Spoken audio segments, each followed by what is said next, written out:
皆様こんにちは、セリナです。今回はとうとう12月31日で日本から撤退してしまうドルチェ&ガッバーナビューティーの人気アイテムを振り返りながら実際にメイクをしてご紹介していきたいと思います。ドルチェ&ガッバーナのコスメはパッケージの可愛さはもちろん、下地やパウダーなどのベースメイクアイテムがかなり優秀ということでたびたび話題になっていたので撤退するのがすごく残念ですよね。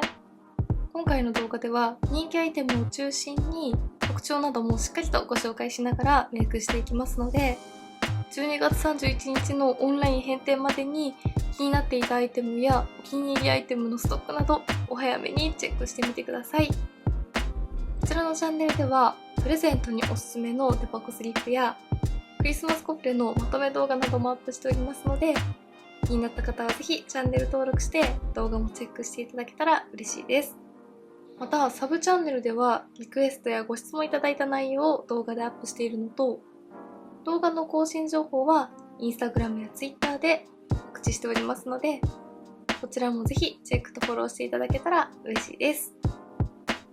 それでは早速始めていきます。まずは下地からご紹介していきます。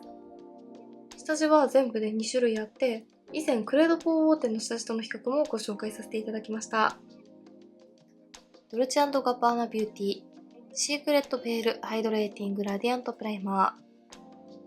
ー。潤いで肌を滑らかに整え、自然なツヤを演出する化粧下地。密かに仕込む潤いのベール。弾むような独自のテクスチャーとベタつきのない心地よさ。美しい仕上がりをキープし、様々な環境ダメージから肌を守ります。こちらは SPF30 のタイプです。続いてもう一つの下地がこちら。シークレットシールドプロテクティブスムージングプライマー。パーフェクトなキャンバスのように滑らかなツヤ肌へ導く化粧下地。見えないシールド効果で気になる毛穴を滑らかに整えます。どこまでもつけていないかのように軽く、ベタつきのない心地よさが続きます。紫外線や外的ダメージなどの環境から肌を守ります。ということで、こちらは SPF50 の PA4 プラスのタイプ。まずはそれぞれ半眼ずつに塗って、塗り心地や仕上がりの違いを見ていきます。まずはこちら側にシークレットベール保湿のタイプを塗っていきます。こちらは店頭でお伺いした際に秋冬向けの保湿下地ということで、たるみ毛穴が気になる方におすすめとのことでした。少し重さもあるようなクリームテクスチャーですが、こんな感じで伸びも良くてしっとりと保湿して肌を保護してくれるようなタイプです。夏頃にクレードポーウォーテンの下地と比較した時には、私が皮脂崩れが気になる肌タイプなので、8時間後のマスクの中の肌は少し崩れが気になりましたが、今の時期にはちょうど保湿してくれて使いやすそうです。はい、こちら側半分にシークレットベールの下地塗ってみました。特にカラー補正効果などはないタイプですが、何も塗っていない方と比べると少しだけ肌トーンがアップした感じがすると思います。そしてこんな感じで少し重さのあるクリームが毛穴を埋めてくれて、肌表面をツルンとしたツヤ肌に見せてくれています。塗り心地としても肌を柔らかく保湿してくれてる感じなので、今の時期乾燥が気になるという方にとてもぴったりです。肌表面のベタつきは感じにくいので快適に過ごせそうです。続いて反対側にはシークレットシールドタイプ塗っていきます。こちらは反対側に塗っているシークレットベールタイプとは対照的に、混合肌からオイリー肌の方におすすめとのことでした。でもこんな感じで伸びも良くて、ある程度の保湿感も残っているので、乾燥が気になる肌タイプの方にも全然問題なく使いやすいと思います。こちらは肌表面の細かい毛穴をフラットに見せてくれるというタイプで、こんな感じで下地を塗るだけで肌表面をつるんとフラットに見せてくれますよね。はい、こちら側にはシークレットシールドタイプ塗ってみました。シークレットシールドにはファンデーションカラーのような色がついているので、少しだけ赤みなどの補正効果も感じられるかなと思います。やはりこちらは肌表面の細かい毛穴をつるんと滑らかに見せてくれるので、より毛穴や凹凸がフラットになった感じがしますよね。アップで見るとそれぞれこんな感じの違いです。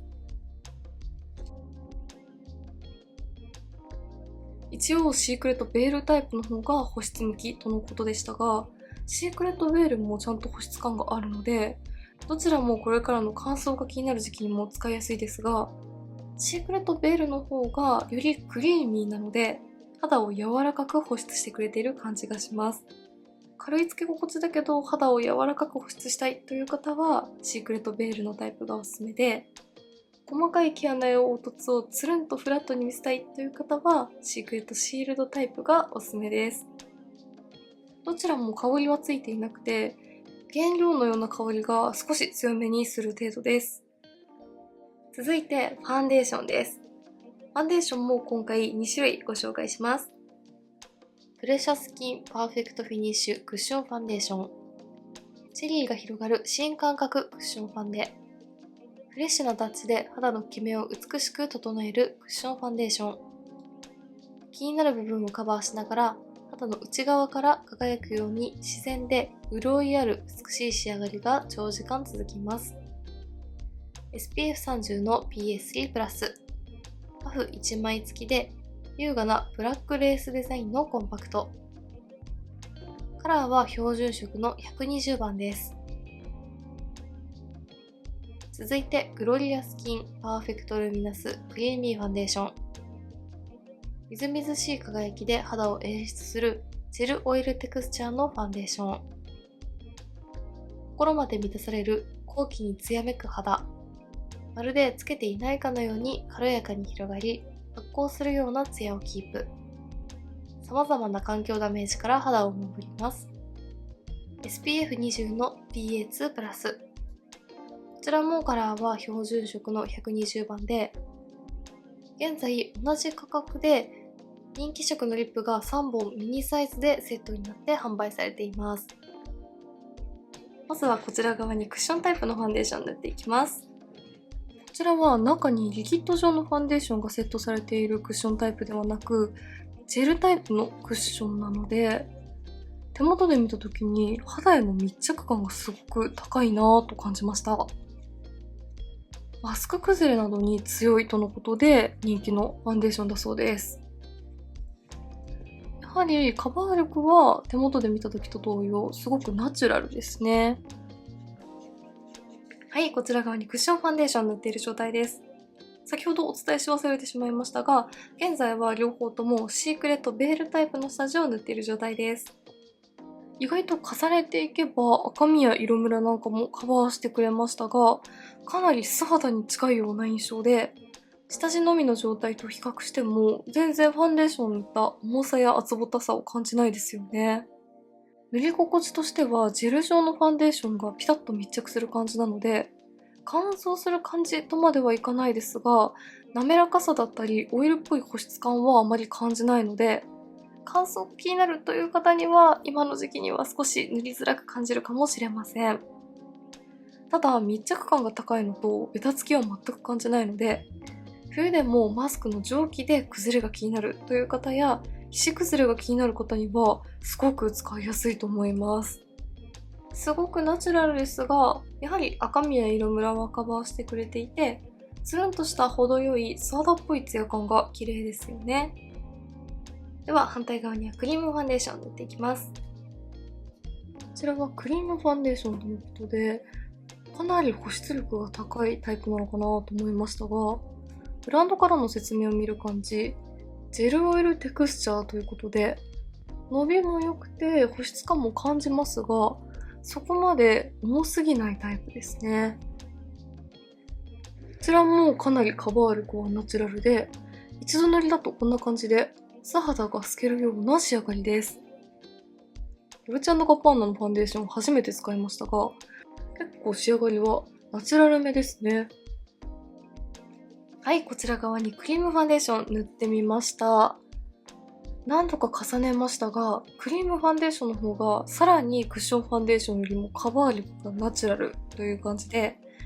オイルっぽさもあるみずみずしいツヤが綺麗ですよね。質感としてはジェルオイルテクスチャーとのことでしたが、かなりみずみずしいので、油分が多くてベタついてしまうという感じではないです。ただその分、かなり乾燥が気になるという肌タイプの方には、時間が経った後に少し乾燥してくる感じが気になるかもしれません。意外とどちらも程よく保湿もしつつ、肌表面のベタつきを防いでくれるタイプなんじゃないかなと思います。アップで見るとそれぞれこんな感じです。カラーもそれぞれ120番という標準色をセレクトしましたが、店頭でお伺いした時も少し色出しが違うということで、カバー力の差もあると思いますが、クリームファンデーションの方が少しイエロー寄りのカラーで肌なじみがすごく良くて、クッションファンデーションの方が少しピンク寄りで肌トーンが明るく見えるような印象です。どちらも他のブランドの標準色から大きく外れているという感じではないので使いやすいと思いますが、クッションファンデーションは少しだけ明るく仕上がるかなという印象です。はい、下地をシークレットシールドタイプに変えて、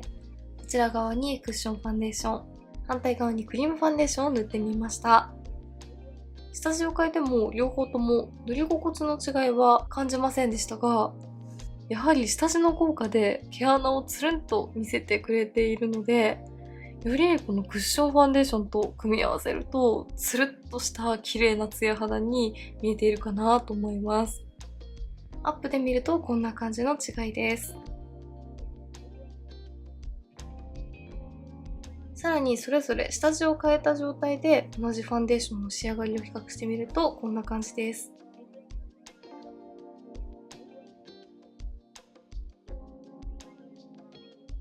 下地を変えて比較してみても、やはりクリームファンデーションはみずみずしいジェルオイルテクスチャーなので、どんな下地と組み合わせても滑らかに綺麗にツヤっぽく仕上がってくれるなという印象でした。下地を選ばずに使いやすいタイプのファンデーションです。ただカバー力がかなりナチュラルなので、赤みやニキビ跡など気になるところはコンシーラーと合わせて使うのがおすすめです。反対にクッションファンデーションは重ねていけば肌にピタッと密着してくれるので、サ肌っぽさを残したまま程よいツヤのつるんとした綺麗なツヤ肌に見せてくれますが、少し乾燥が気になる時期だとパサつきが目立つかなと思うので、秋冬に乾燥が気になるタイプの方がお使いになる場合には、オイルっぽさも感じるようなかなりしっとりとしたテクスチャーの下地と組み合わせた方が使いやすいかもしれません。ただ崩れにはすごく強そうでベタつきも感じなさそうなので、春夏にはすごくおすすめだと思います。はい、それぞれファンデーションと下地はシークレットベールとクッションファンデーションで揃えました。しっかりとクッションを肌に入れ込むようになじませれば、こんな感じでパサつきも気にならなく綺麗なツヤ肌に仕上がりました。この上からフェイスパウダーを塗っていきます。ソーラーグロートランスルーセントルースセッティングパウダー。マットなのに明るい肌を演出し、一日中メイクを引き立てるルースパウダー。つけていないかのように軽やかな質感で、空気のように重さを感じさせないルースパウダー。マットなのに明るい肌の色に仕上がります。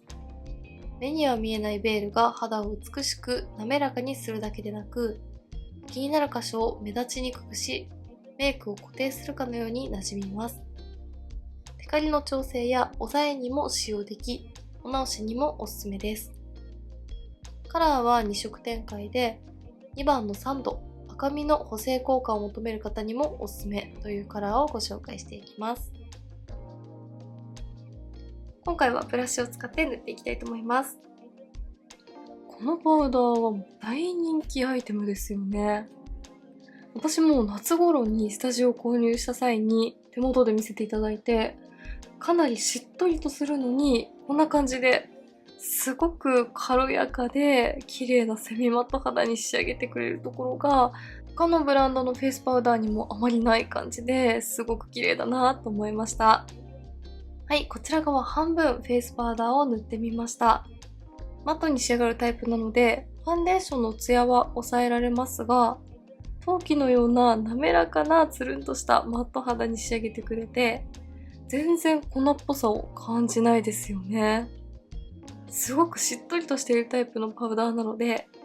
パウダーを塗るとパサつきが気になるという方にも使いやすいです。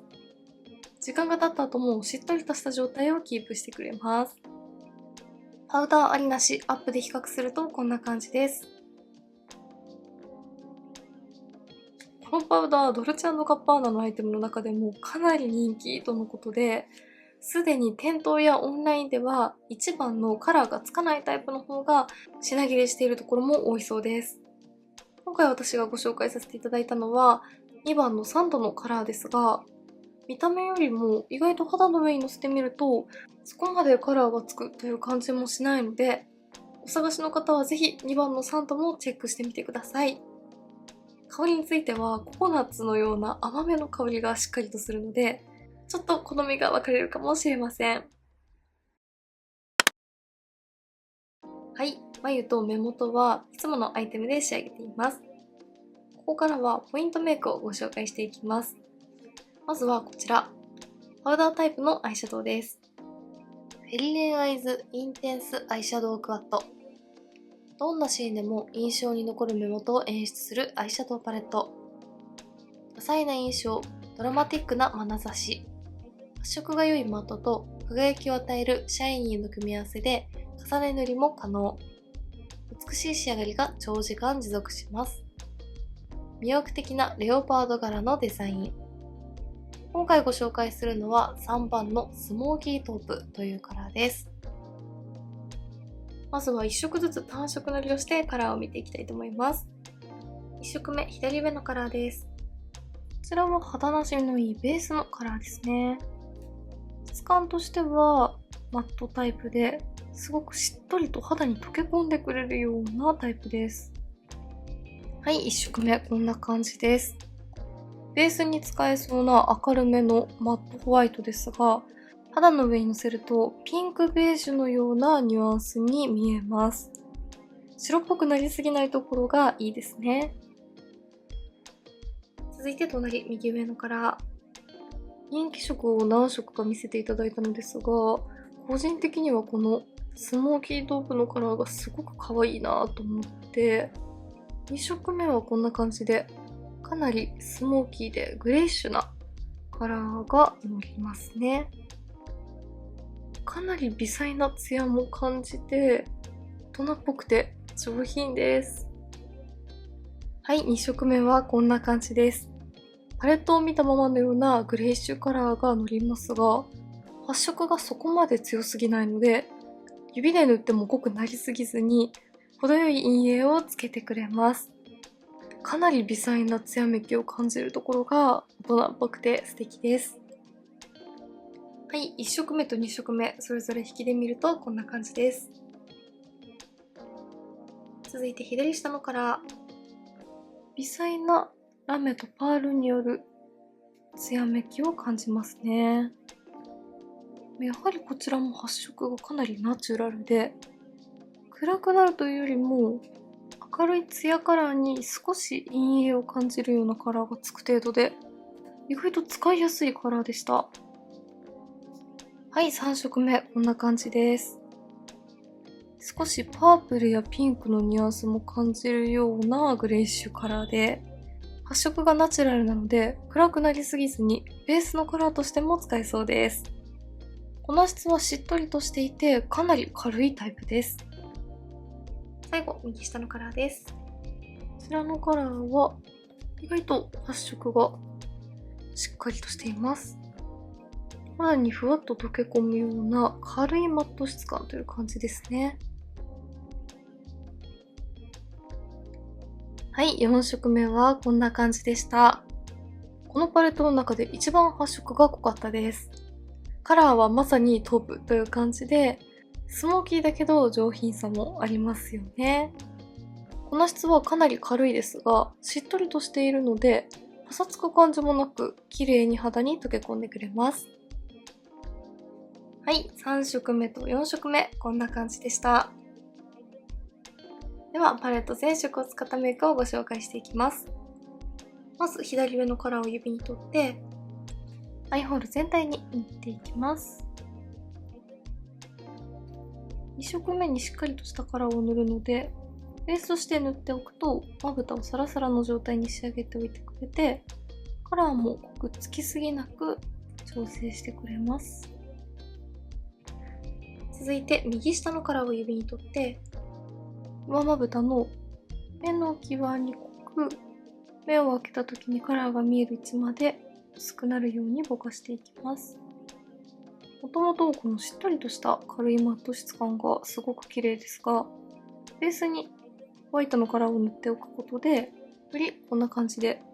ふんわりとした柔らかい発色に変化するので、意外と広範囲に塗っても暗くなりすぎずに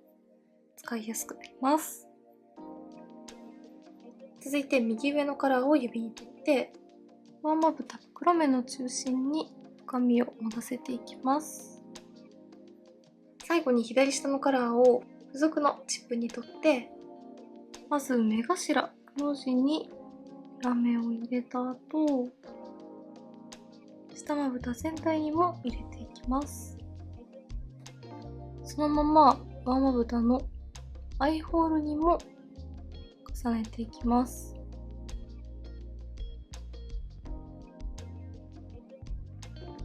はい、アイシャドウパレット全色を使ったメイクが完成しました。マットの質感がすごく綺麗だったので、あえてマットの上にはツヤタイプをのせずに、マットを塗った部分を外して上下を囲うようにツヤタイプを入れてみました。パレットの見た目よりも発色がかなりナチュラルなので、意外と暗すぎる印象にならなくて上品で大人っぽくて素敵ですよね。カラーももちろんですが、パッケージが可愛いのとすごく軽いので、アイシャドウを持ち運びたいという方にもぴったりだと思いました。続いてスティックタイプのアイシャドウです。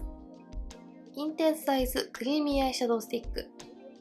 人差しで忘れ得ぬ魅惑的な印象を残すスティックタイプのアイシャドウ。鮮やかな発色で目元に魅惑のインパクト。クリーミーなテクスチャーで滑らかに色を添え、美しい仕上がりが続きます。発色が良いマットと輝きを与えるパールの組み合わせで重ね塗りも可能。専用シャープナーも内蔵されています。紹介するのは5番のトープ、シャイニータイプのカラーです。まずは単色で塗ってみたいと思います。すごく滑らかなテクスチャーなので、こんな感じでスティックの側面を使って塗っていくとカラーが乗ってくれます。このまま指で境目をぼかしていきます。スティックタイプのアイシャドウも発色がかなりナチュラルですね。意外とベタっとつきすぎない感じなので、カラーの調整がしやすいタイプです。はい、上下まぶたにスティックアイシャドウを塗ってみました。やはりスティックアイシャドウも発色はかなりナチュラルで、パウダーアイシャドウと同じトープ系のカラーですが、くすんだゴールドのような発色です。ペタペタするタイプではなく、塗るとサラサラに仕上がるので、下まぶたにのせてもよれや崩れを気にせずに使えそうです。続いて先ほど作ったルックの上にのせてみたいと思います。この部分はマットのみで仕上げているので、よりこのスティックのツヤ感がわかりやすいかなと思います。同じトープ系ですが、スティックアイシャドウの方がかなりゴールドっぽい発色に見えますね。はい、パウダーアイシャドウのスモーキートープの上に太めのライン状にのせるとこんな感じです。スティックアイシャドウも同じトープのカラーを選びましたが、少しくすんだゴールドのような発色なので、かなり黄みが強く感じますよね。スティックアイシャドウも発色はすごくナチュラルで、ツヤも意外と抑えめでした。続いてハイライトを入れていきます。ソーラーグローユニバーサルイルミネーティングドロップス。肌にツヤという名の美白を忍ばせるマストアイテム。リキッド状のフェイスカラーで、水 70% 配合のウォーターベースのジェル手法により、軽やかなつけ心地で重ね付けもしやすいテクスチャーです。肌のトーンを選ばないユニバーサルカラー。仕上がりの好みに応じて様々な使い方が楽しめます。こちらは現在オンラインストアや店舗でもすでに品切れしているところが多いみたいなので、お探しの方はぜひお問い合わせしてみてください。以前別のブランドのリキッドハイライトとの比較でもご紹介していますので、ぜひこちらもチェックしていただけたら嬉しいです。すごくみずみずしいタイプのリキッドハイライトで、肌にピタッと密着するのが早いので、マスクなどの擦れが気になるという時にもおすすめです。こんな感じで、リキッドタイプ特有のみずみずしいツヤがすごく綺麗です。はい、こちら側半分に塗ってみました。塗れたようなみずみずしいツヤ感がすごく綺麗ですよね。意外となじませてみると、パールによる発光感は抑えめなので、あまりギラギラしすぎずに、少しピンクの血色感を感じるようなみずみずしいツヤをプラスしたい時におすすめです。肌表面はすぐにサラサラに仕上がるので、マスクの擦れなども気にせずに使えるところがいいですよね。香りはルースパウダーと同様、ココナッツのような香りがついています。続いてチークご紹介していきます。ブラッシュオブローズルミナスチークカラー。花びらのようにソフトで、ベルベットのように滑らかなテクスチャーのパウダーチーク。頬にひとひら、華やかにバラ色をまとう。インスピレーションは繊細なバラの色。ヘルシーでフレッシュな血色感を与えます。毎日いつでもどこでも持ち歩きたくなるアイコニックなローズ柄のパッケージデザイン。ご紹介していくのは130番のモカルミナスマットのタイプです。チークも何色か人気色を見せていただきましたが、130番のモカが少しくすみ感のあるカラーで、トープ系のアイシャドウとも相性抜群だなと思って、今回こちらをセレクトしました。手元で見た時にかなり可愛かったので、実際に肌につけてみるのが楽しみです。発色は意外といい方ですね。肌の上にのせると、手元で見た時よりも少し明るめには感じますが、少し温かみを感じるようなローズカラーで可愛いです。はい、チーク両方に塗ってみました。アイシャドウとは対照的にかなり発色がいいので、少しずつ調整しながら塗っていくのがおすすめです。今回ルミナスマットというタイプをセレクトしましたが、内側からほんのり蒸気したような質感がすごく綺麗ですよね。カラーも手元で見た時よりも明るめには感じますが、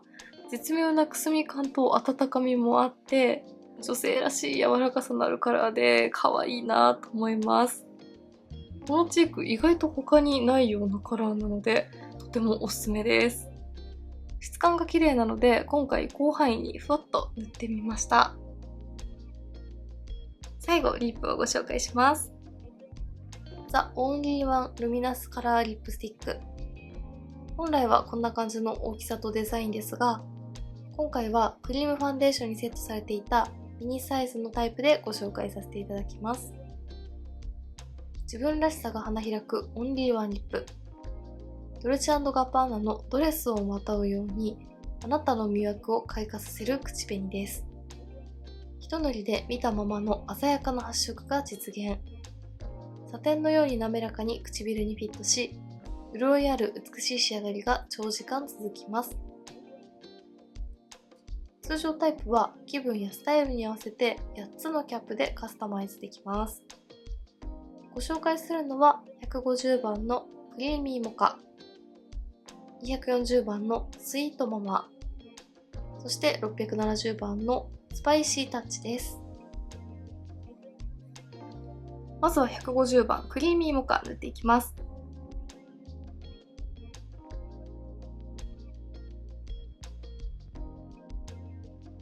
はい、150番、クリーミーモカ。こんな感じです。手元で見るよりも唇に発色させると結構青みを感じて深みのあるカラーですね。ドルチェ&ガッパーナらしい女性らしさと絶妙なくすみ感があってすごく可愛いカラーですね。質感としてはクリーミーで伸びも良く発色もしっかりとしているようなオーソドックスなリップという感じですね。少しローズのような香りがついています。続いて240番のスイートママです。はい、240番スイートママ。こんな感じのカラーでした。明るいローズピンクという感じで、こちらも使いやすそうで可愛いカラーですよね。発色はとても良いのですが、黄身を感じるので、肌からうかつにすごく使いやすいです。最後、670番スパイシータッチです。